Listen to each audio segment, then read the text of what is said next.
Hello, in front of me I've got REALME Pad Mini. In this video I'll show you all unlock methods.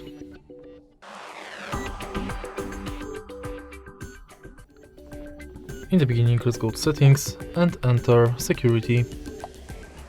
Go to screen lock, and as you can see right here we've got 5 types of screen locks: non-swipe, pattern, pin and password. We are going to use each one of them to unlock the phone. Let's start with non, which is actually non-security password. Then let's select swipe, which is another non-security password, and then go to pin. Enter at least 4 digits to create pin. Now let's use it to unlock the tab.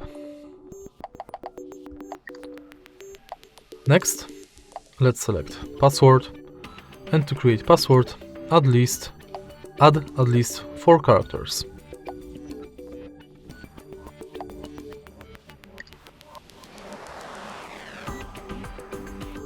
In the end, let's select pattern, and to create pattern, you have to connect at least 4 dots.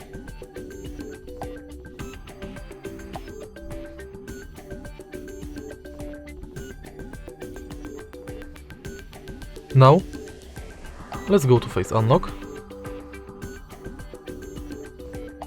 and to use the face unlock you have to scan your face in this area. Now my face is scanned, I can use it to unlock the tab. And that's basically it for unlock methods. If you find this video helpful, please leave a like, comment and subscribe.